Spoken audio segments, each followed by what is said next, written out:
Magandang hapon po sa inyong lahat mga kaibigan. Kaninang umaga lang po ay binati ko po kayo ng isang magandang umaga. Pero ngayon po ay magandang hapon na ang aking bati sa inyo. At maya maya ay isang magandang gabi na po.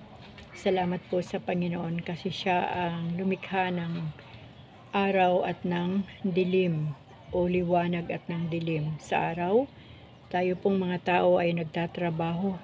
Kahit man po ang mga naiwan sa loob ng bahay ay nagtatrabaho sa buong maghapon. Iba-iba po ang ating ginagawa sa loob ng bahay. At pagsapit naman po ng gabi, pauwi na po yung mga nagtatrabaho sa labas, gaya po ng mga companies, mga pabrika, o kaya yung mga nagmamaniho ng kanilang mga sasakyan at ginagamit para pangtustos sa pamilya. Pagsapit po ng gabi ay uuwi, magpapahinga, matutulog, magre-relax ang katawan. At ang Diyos naman ang siyang magbabalik ng lakas nating lahat na mga nagtrabaho sa buong maghapon, na habang tayo nahihimbing ay inaayos naman ng Diyos ang ating mga pisikal na katawan at binibigay naman niya uli yung kalakasan natin para meron na naman tayo magamit sa kinabukasan. Po.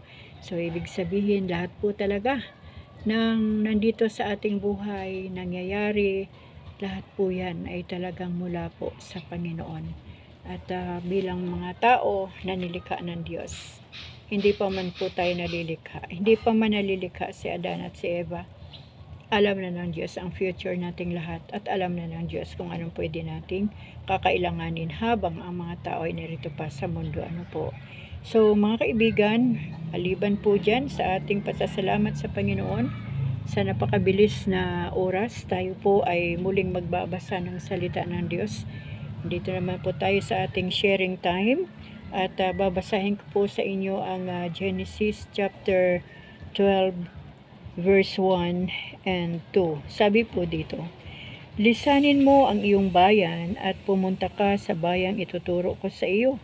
Pararamihin ko ang iyong mga anak at apo at gagawin kong isang malaking bansa. Pagpapalain kita at mababantog ang iyong pangalan at magiging pagpapala sa marami." Purihin po ang Panginoon sa kanyang salita na ating binasa. Ang tao po ay kailangang pagpalain talaga ng Diyos. Dahil kung hindi po tayo pagpapalain ng Panginoon, hindi rin po tayo maging pagpapala. Una, sa ating pamilya, higit sa lahat sa Diyos, kasi nagbabalik po tayo ng pagpapalang financial niya sa atin. Ibinabalik natin sa Panginoon ito at dito rin tayo kumukuha ng handog sa Kanya at ito rin ang ginagamit natin sa ating pamilya at sa lahat ng pangangailangan ng isang pamilya. Po. So, kailangan pong pagpalain talaga tayo ng Panginoon upang maging pagpapala din sa iba, hindi po lamang sa mga material na bagay, kundi higit sa lahat sa espiritual na pamumuhay. Po. At sabi nga po dito, nang pangako ang pagpapalain si Abraham, ang nasa isip ng Diyos na pagpapalain ay ang lahat ng pamilya sa buong mundo ng kapanahunan niya at maging ang mga darating na salinlahi. Tinawag at pinuspos ng pagpapala ng Diyos si Abraham upang siya naman ay maging bukal ng pagpapala para sa maraming mga bansa at pamilya. Napakahalagang malaman na bagamat tayo hindi tuwirang mga kaanib sa lahi ni Abraham, tayo ay kasama sa pangako ng pagpapala. Praise God! Hallelujah! Salamat sa Diyos! Ang pangakong ito ay pangkabuuhan. Kumbaga ay pangkabuuhan, pangkalahatan at wala pong itatangi ang Panginoon. At ang mga pagpapala po ay spiritual, material, social, mental, at maging cultural. Higit sa lahat, dahil sa pangakong ito, tayo ngayon ay nabigyan ng pagkakataon upang maranasan ang pagpapala ng kaligtasang iniaalok ni Hesukristo, ng ating Panginoong Hesukristo. Kung ang ating sambahayan ay isang sambahayang kinikilala si Jesucristo bilang Panginoon at tagapagligtas, tayo ay lubos na pinagpala. Subalit, ang pagpapalang ito ay hindi natatapos sa atin. Tayo ay pinagpala upang tayo naman ay maging pagpapala rin sa ibang sambahayan. Kung papaanong may mga tulay ng pagpapala upang tayo makaranas ng kabutihan ng Diyos, marapat lamang na tayo maging daluyan din ng pagpapala ng Diyos sa ibang mga tao.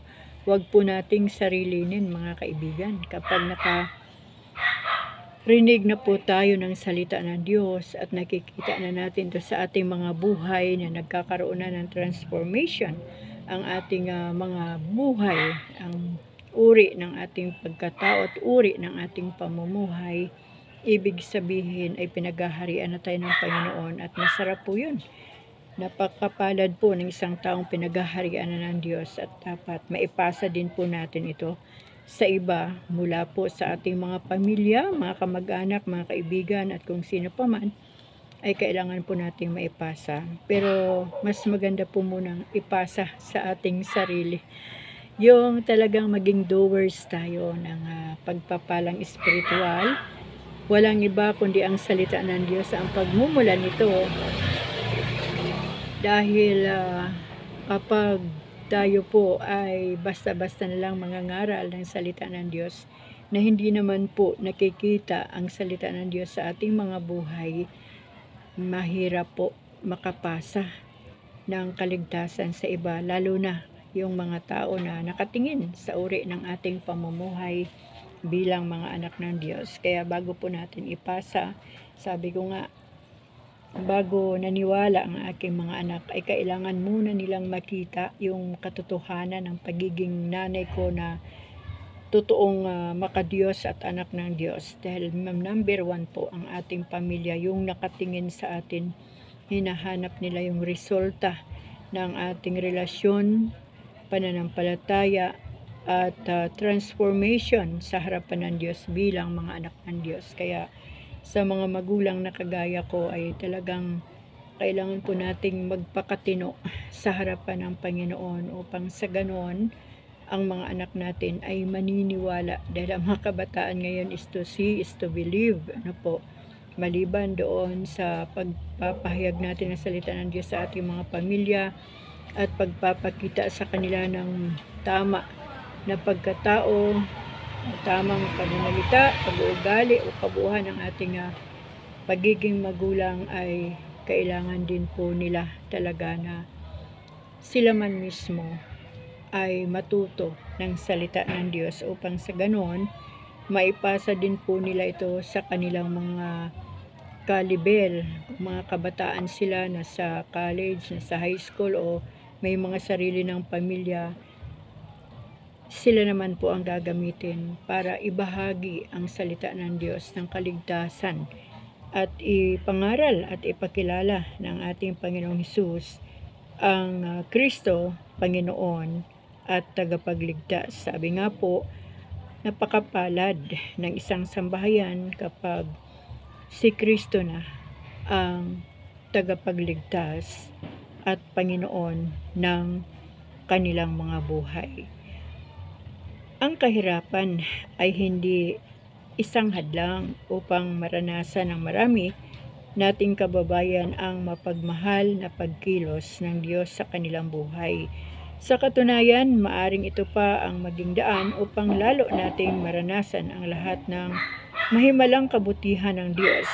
Ang kailangan nga lamang ay mga taong magpapakilala at magpapaalala sa kanila tungkol sa kanyang di matatawarang kabutihan at kagandahang loob. Kailangan natin ang mga bagong Abraham, mga taong hindi mag-aatubiling maging tulay ng pagpapala tungo sa pag-unlad. Salamat sa ating Diyos, mga kaibigan, kasi habang dumadaan ang mga panahon, di po ba, habang tayo nagbabasa ng salita ng Diyos, tayo naman ay patuloy na tinuturuan ng Panginoon at doon na po nangyayari yung hindi po natin titignan ang sitwasyon ng ating buhay o yung kung ano lang ang inabot natin sa buhay o kung ano lang yung kakayahan natin, kasi ang Diyos po ang nagbibigay sa atin ng kakayahan, kaalaman, karunungan at katalinuhan para po maibahagi ang kanyang salita ng kaligtasan. Ano po? At madalas ay hindi po nagiging hadlang yung mga kahirapan, mga problema, mga sakit o kung ano pa man na mga sitwasyon ng buhay na pag tinignan natin ay parang mahirap, pero kapag tumingin tayo sa Diyos, lahat po ay hindi mahirap. Lagi pong nagiging posible ang lahat ng imposible. Ano po? Kapag nakatingin na tayo sa Panginoon, nakikita natin ang lahat na ang Diyos na ating pinaglilingkuran, sinasamba, sinasampalatayanan ay Diyos na gumagawa ng mga dakilang himala at mga dakilang bagay. Kaya kahit anuman po ang ating kalagayan sa buhay ay hindi po ito hadlang para hindi maipasa ang good news o ang magandang balita ng kaligtasan at maipakilala natin na walang ibang tagapagligtas kundi ang ating Panginoong Hesukristo at wala nang iba pa. Hindi rin problema kung wala man tayong inabot na mataas na pinag-aralan dahil ang Diyos pa rin ang nagtuturo sa atin. Ang Holy Spirit ay hindi nagpapabaya. Siya ang nagdidikta ng bawat salita na sasabihin natin sa mga taong kausap natin at kaharap natin, kung paano natin i-deliver ng may kapangyarihan ang salita ng Diyos, lalo na kapag ang ating mga kaharap ay mga professional. Ano po? So, ang Holy Spirit po ang siyang kikilos at magtuturo sa buhay nating lahat, mga kaibigan, kung paano po natin ipahayag ang salita ng Diyos at ang kaligtasan. At ang ating Panginoong Hesus na siya lamang ang tagapagligtas. Kaya, huwag po nating problemahin ang bagay na yan. Tayo pong mga magulang, kadalasan po ng ating na-encounter ay mga magulang din. Minsan naman ay yung buong pamilya mismo ng mga kakilala nating mga magulang. At kung naipasa naman natin ang salita ng Diyos sa ating mga anak at dumating din sa punto na tatawagin sila ng Diyos upang maglingkod, yung mga kalibil din nila ang pagdadalhan nila ng salita ng Diyos. Kasi mas madaling magkaintindihan o magkaunawaan yung magkalibil. Kunyari, lalaki sa lalaki, babae sa babae, o mag-asawa. Mga kabataan, dapat kabataan din ang maging leader. Doon naman sa may mga bagong nagpapamilya, dapat ang ipadala ng Panginoon doon ay bago rin na nagpapamilya para ma-meet ng bawat isa yung sitwasyon, dahil sila mismo ang magkakaroon ng kaunawaan at ang Diyos ang magbibigay sa kanila ng pangunawa. Ano po, bubuksan ng Panginoon ang kanilang mga puso, ang spiritual heart, spiritual mind, spiritual ears, spiritual eyes, upang makapasok ang salita ng Panginoon hanggang sa ito'y maunawaan ng napapasahan. Tayo mga sambahayang pinagpala ng Diyos ay may mga papel na dapat gampanan sa dulaan ng ating Panginoon. Tayo mga ordinaryong tao na inaatasang tupdin ang higit pa sa ordinaryong layunin ng Diyos bilang mga magulang. Isa sa pinakamalaking responsibilidad natin ay ang ipasa ang pangitaing ito sa ating mga anak upang sa ganooy lumaganap ito hindi lamang sa kanilang magiging sariling sambahayan, kundi maging sa mga taong nasasakupan ng kanilang impluensya. Nasain natin na ang ating sambahayan ay maging daluyan ng pagpapala. Minsan naisip ko, sa bawat araw ay tumatakbo ang oras, lumilipas ang araw, ang buwan, ang taon, at ako'y nagpapasalamat sa Panginoon kasi andito pa rin ako sa aking pamilya at naiisip ko yan madalas, mga kaibigan. Paano na lang kaya ang isang pamilya na walang nagpapaalala sa kanila patungkol sa Panginoon, lalo na ang salita ng Diyos? at higit sa lahat yung kaligtasan at buhay na walang hanggan. Paano kaya nabubuhay ang isang pamilya o ang mga anak na hindi pinapakialaman ng magulang ang kanilang espiritual na pamumuhay? Alam niyo mga kaibigan, kapag nababasa ko sa Efeso yata yon, yung mga magulang at mga anak, kung ano yung ibinigay ng Diyos na responsibilidad sa magulang para sa kanilang mga anak. Isa lang po ang nabasa ko, magpaalala. Ang mga magulang, maliban doon sa responsibilidad natin bilang mga magulang sa kanila, siyempre andun yung pakakainin natin sila, papag-aralin, daramtan natin at kung ano man ang pangailangan nila na talagang tama na pangailangan. Tayo po yung mga magulang na mga provider mula sa ama ng tahanan at sa ina ng tahanan o ilaw ng tahanan. Ano po, napakalaki po ng ating papel sa ating pamilya, sa ating mga anak, kasi kung hindi po natin ipapasa sa kanila ang salita ng Diyos at wala silang alam, 100% po mapapahamak ang ating mga anak. Kahit tayo mga magulang ay may alam, ngunit wala tayong panahon para bahaginan ng salita ng Diyos ang ating mga anak. Kapag ang ating mga anak ay napahamak, hahanapin po sila sa atin ng ating Panginoon. Sabi ko nga doon sa aking sariling kaisipan, siguro, Diyos ko Lord, wag naman sana na may mapahamak sa aking mga sambahayan, sa aking sariling pamilya.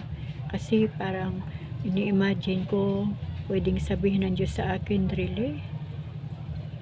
Maaga kitang pinahayagan ng salita ng Diyos. 26 years old ka lang, ay 22 years old ka lang noong 1986. Anong ginawa mo sa iyong mga anak? Anong ginawa mo? Bakit merong napahamak sa kanila? Saan mo dinala ang salita ko na itinuro ko sa iyo? Alam niyo mga kaibigan, naiiyak ako kapag naiisip ko yan eh.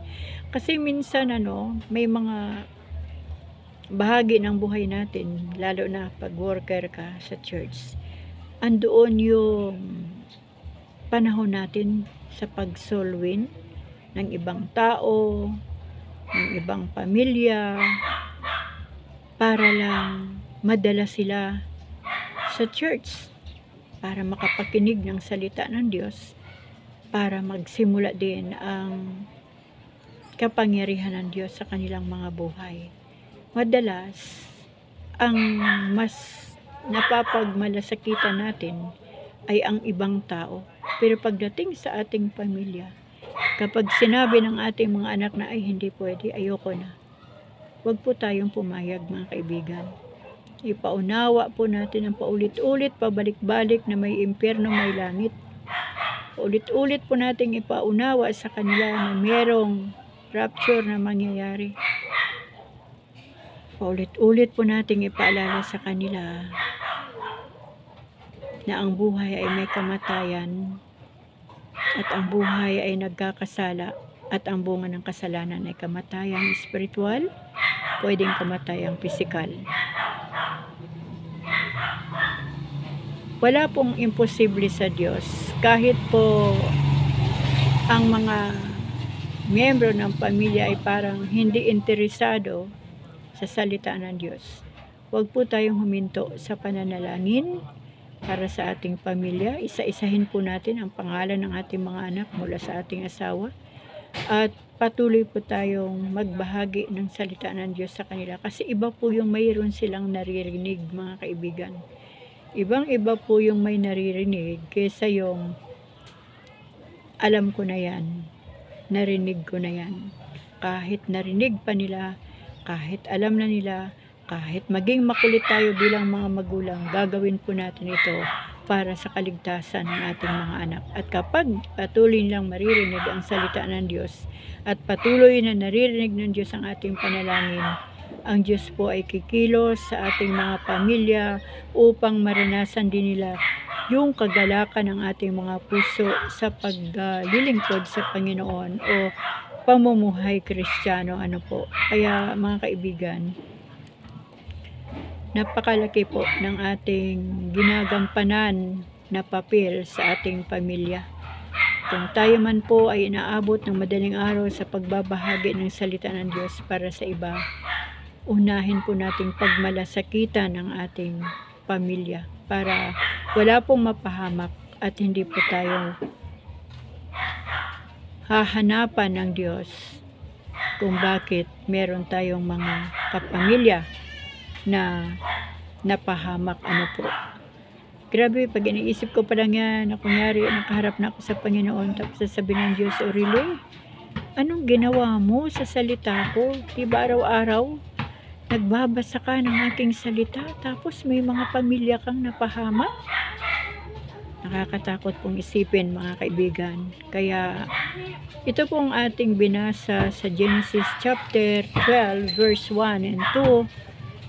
Idagdag niyo po yung Genesis chapter 12 3 hanggang 8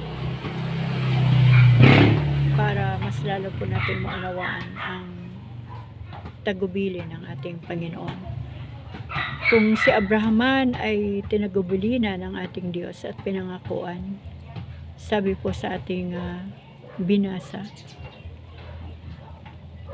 tayo man po ng mga Pilipino ay kasama po doon sa pangako ng ating Panginoon. Kaya wala po tayong ibang gagawin, mga kaibigan, kundi ang magpatuloy sa buhay, manalig, manampalataya. Huwag nating pabayaan ang ating mga pamilya at ipasa po natin sa iba, sa mga magulang na kapwa natin, magulang, ipasa po natin ang kaligtasan, ang salita ng Diyos sa ating mga anak na nabahaginan na rin natin ang salita ng Diyos at natuto na rin ng pananampalataya na itinuro ng Diyos.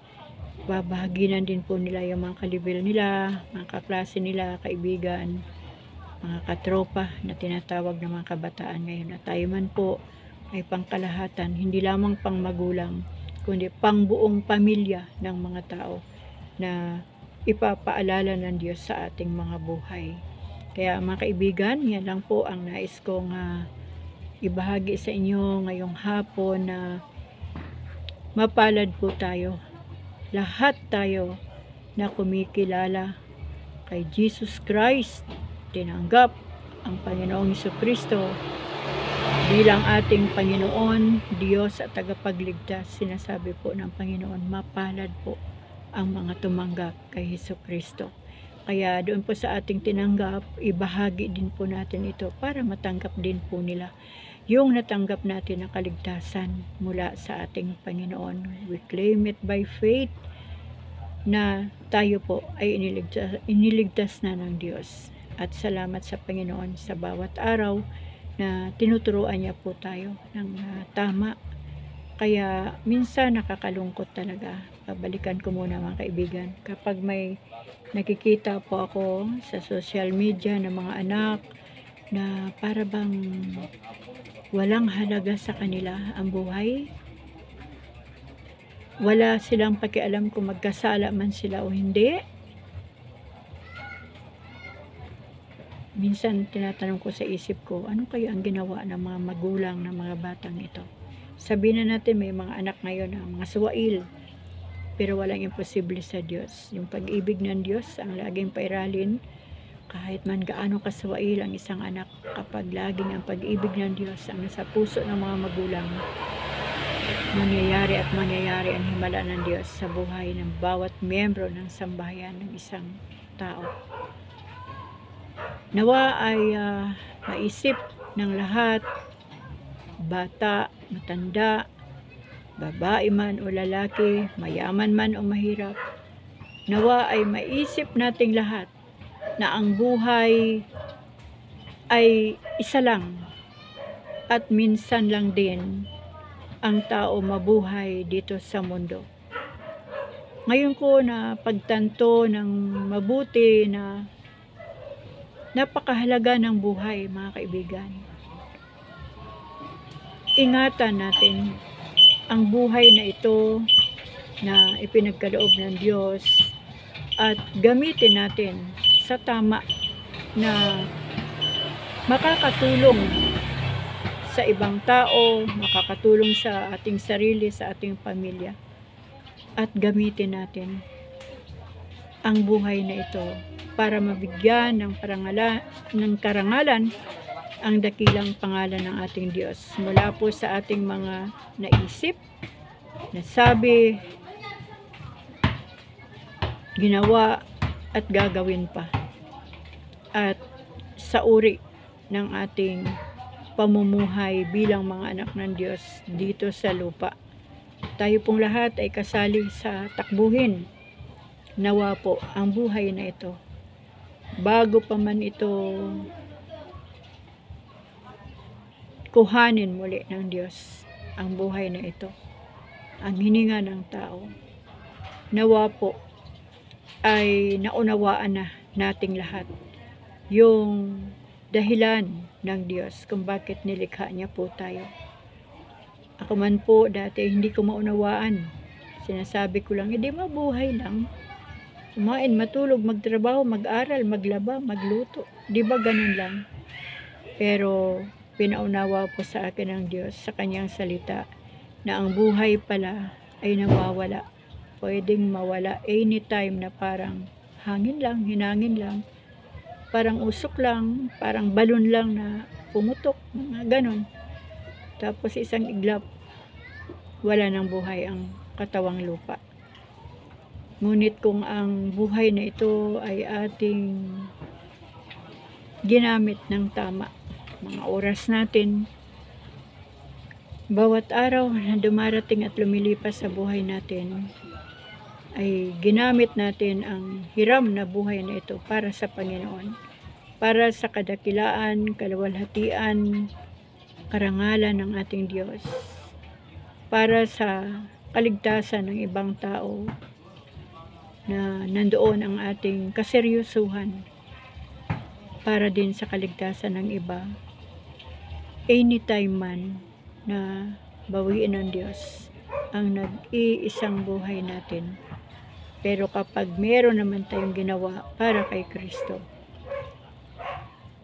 sabi nga po ng ibang mga pastor, puta na tayo, puta na, nakakuta na. Kaya salamat sa Diyos sa hapong ito, sa kanyang salita, paalala sa lahat ng bagay na ginawa niya sa buhay natin sa araw na to, na hindi lang tayo mag-YouTube, hindi lang tayo mag-upload for content, hindi lang tayo magla-live for what's our, hindi lang tayo nagpaparami ng views and what's our for monetization, kundi higit sa lahat, ginagawa po natin ang bagay sa bawat araw, hindi lamang sa social media, mula sa ating mga buhay, sa ating pamilya, sa ating paligid, saan man tayo dinadala ng Diyos sa bawat araw, ay makita nawa ng Diyos na ang buhay na ito'y pinahahalagahan natin dahil nandito ang kanyang presensya, ang kanyang Holy Spirit, at ang puso natin na nilagyan niya ng mga salita ng Diyos. At ito ang ating gagamitin para may bahagi naman sa iba ang kaligtasan na ating nakamtana by faith. Kailangan po kapag tinanong tayo, ligtas ka na ba? Yes, amen. Dahil ang Panginoong Hesukristo ay pumarito sa mundong ito para mag-alay ng buhay, maipako sa krus para tubusin ang tao sa kasalanan. So, ibig sabihin, tinapos na ng Diyos lahat. Lahat ay tinapos na ng Diyos. Kaya, tayo po na nagpapatuloy sa pagpapakatino bilang mga anak ng Diyos, malakas po ang loob natin na magsasabi na, ligtas na ako. Pero kapag tinanong mo ang isang tao, ligtas ka na ba? Ay, hindi ko alam. Ano ba yung kaligtasan? O kaya may alaman, hindi ko tiyak. Mga kaibigan, alam niyo po ba yung salitang ewan at hindi tiyak? Kapag biglang dumating ang Panginoon, anytime, anumang sandali, Tapos hindi po natin tiyak ang kaligtasan. Paano na? Di po ba? After rapture, wala nang second rapture. O kahit man dumating yung kamatayan ng isang tao before rapture, kailangan alam po natin na tayo ligtas na dahil may ginawa na ang Panginoong Hesus sa krus ng Kalbaryo. Ang Panginoon ay nagkatawang tao na sa pamagitan ni Jesus Christ para po tayo tubusin sa kasalanan. Yun nga lang, may gagawin tayo. Kumbaga sa mga makeup, kailangan lagi tayo nagre-retouch ng ating pananampalataya. Di po ba ang isang naka-makeup, pagtingin niya sa salamin, huy, yung kilay ko hindi pantay, yung lipstick ko hindi na maayos, yung makeup ko tabingi na ang kulay, yung aking liig ay hindi na gaanong maputi o pantay sa kaputian ng mukha. Di po ba? Yung isang babae, panay ang retouch. Yung babae na concern sa kanyang beauty. Laging nagre-retouch yan. Dapat higit pa tayo doon sa babaeng concern sa kanyang beauty. Dapat higit pa tayo doon na maging concern tayo sa ating pananampalataya sa Diyos. Kapag nagkasala, repent. Kapag nakapag-isip ng hindi tama, repent. Kapag salita ng hindi tama, repent. Dahil wala pa naman pong matuwid, wala pang banal, lahat po tayo ay nagkakasala. Ngunit salamat sa 1 John 1:9, kapag tayo nagkasala at humingi po tayo ng kapatawaran sa Diyos ng may katotohanan, tayo po ay patatawarin ng Panginoon. Pero wag din po nating abusuhin ang 1 John 1:9. Dapat pag nagkamali tayo sa isang bagay, dapat hindi na natin uulitin uli. Habang tayo nagpapatuloy sa ating takbuhin papunta sa finish line.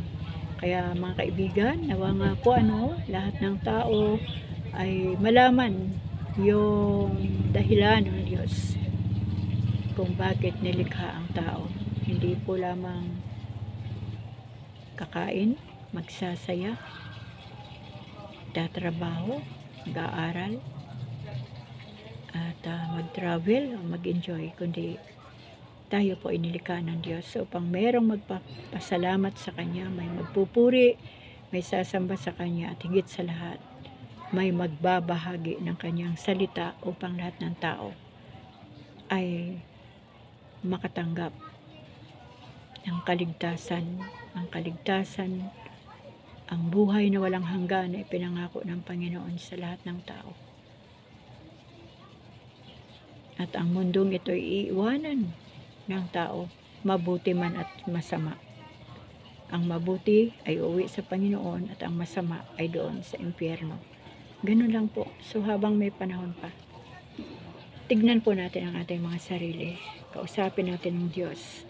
Kung nasaan na po ang level natin bilang mga Kristiyano sa panahon ito. Tayo ba ay nasa grade 1 pa rin? Tayo ba ay mga matampuhin pa rin? O binabaliwala?